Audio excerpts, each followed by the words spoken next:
Recently, there has been a rise in the use of internet to access a variety of information. Communication has become easier, and with the introduction of cell phones has come the ease of being able to access information at all times. However, there has also been a rise of misinformation as well, and especially misinformation regarding our health. The internet has many positives, but without the proper tools, you may misinterpret the information. Too many people on the internet try to advise on different health related topics. And with the lack of proper understanding of our information comes further confusion and inaccurate self diagnosis. Even if the information is not reliable, people will continue to take this information and advice and attempt to improve their health and well being. Today, we're going to explore the possible methods on how misinformation spreads and ways that we can fight against it and ultimately try to end the spread of health misinformation. This paper seeks to explore the research surrounding health misinformation. A methodology is presented as well as results in a discussion section. So first, let's set the stage. The term health communication will refer to the methods and overall strategies used to share health information. Within this field, health information narratives are defined as fictional stories or real accounts to convey health information through the experiences of the individual, which hopefully are aimed toward increasing patient understanding and altering their health behaviors. Naturally, the purpose of health narratives is to engage patients emotionally and cognitively, making medical advice more relatable and memorable. Durrell 2022 explains that patients must have the skills to navigate medical information, who distributed is impacted by multiple factors including technology, patient access, and accessibility to resources. The internet and medicine are now deeply connected and come with challenges and benefits to patient-physician relationship due to accessibility to knowledge by every stakeholder in the healthcare environment. It becomes increasingly more difficult to sift through online health information. Many people obtain their health information from incorrect online sources, which then causes an influx of self-diagnosis and misdiagnosis. Next, we will discuss the rationale behind this study. This study is designed to evaluate the relationship between health literacy and misinformation and health decisions. I will evaluate how the level of health literacy affects individuals' decisions. Research has shown that lower health literacy makes people more susceptible to misinformation, and in turn, individuals do not have the skills to decipher this misinformation from true information. This vulnerability to misleading information can create poorly informed health decisions. It is important to understand the issues surrounding the impacts of health misinformation. The individuals need the skills to better their decision making when it comes to health related issues. I will analyze how individuals with health literacy affect how they interpret information provided online. These findings from this study will provide examples of how health literacy shapes the susceptibility of individuals to this health misinformation. I propose the following two research questions. My first research question was, to what extent does low health literacy increase susceptibility to health misinformation? My second research question entails, to what extent does limited health literacy correlate with harmful health decisions? These two research questions are based on the hypothesis individuals with lower health literacy are more susceptible to health misinformation, resulting in poorer health decisions. Now that we have a background, we will discuss the methods for data collection. Demographic information was collected in this survey. This survey studied 60 participants. 34 participants identified as female, 25 identified as male, 1 identified as non-binary, 55 identified as white Caucasian, 1 identified as Black African American, 1 identified as Hispanic, 2 identified as Asian, and 1 identified as mixed multiracial.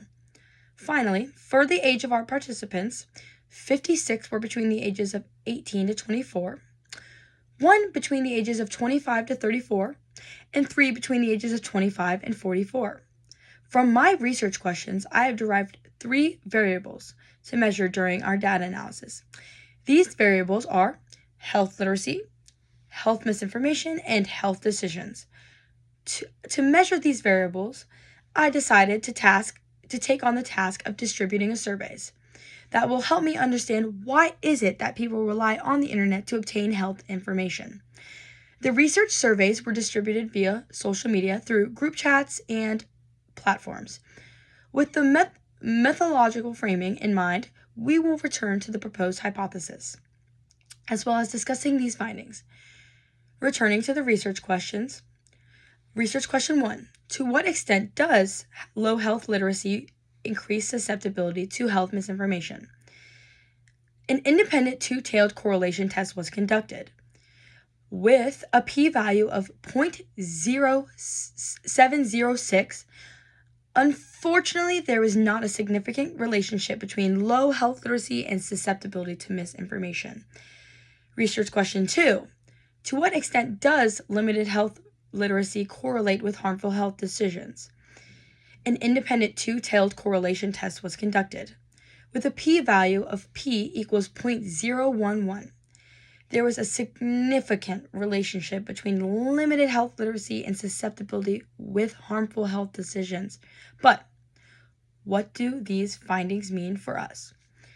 The present study aimed to understand the correlation between literacy and time spent online and their effect on misinformation and the spread of this misinformation. The finding revealed a significant correlation where it seems low health literacy does have to be susceptible to misinformation. However, there does appear to be a correlation between poor health literacy and harmful health decisions. First, when determining what to measure and what to focus on, I decided to concentrate on time spent online, misinformation literacy, and health decision-making. I felt that creating these scales to measure those variables would give us results relevant to our topic. After I measured and collected my data over a period of time, the results were not only connected to my previous thoughts, but previous research, but also contradicted my initial thought that misinformation on social media and poor decision-making regarding one's health. Second, based on research, I thought that people with low health literacy would be susceptible to health misinformation. In other words, it appears that people with poor health literacy and poor understanding of what information is reliable on the internet and what is not reliable on the internet tend to make poor and harmful health decisions as a result. In essence, these individuals believe anything they see online and believe that this information is on the internet to help them, and they have to listen to these sources. Finally, there were many limitations to this attached to this study. First and foremost, there was not enough participants that took part in our survey to provide enough power to generalize results. A lot of the results from this survey were generalized in a certain region of the country, and that also limits the results and how generalized we can have them inside the U.S. This study was essentially a pilot study. Additionally, a vast majority of participants were Caucasian or white. Research shows that people of color tend to not trust the medical community. This sample didn't allow to get a broad enough scope regarding the role of race and ethnicity in health information. Future research should reflect on these limitations and use them to make better studies. So, the next time you watch a TikTok that says the top 10 signs to look for if you have cancer, perhaps we instead reflect on how reliable that health information really is for us.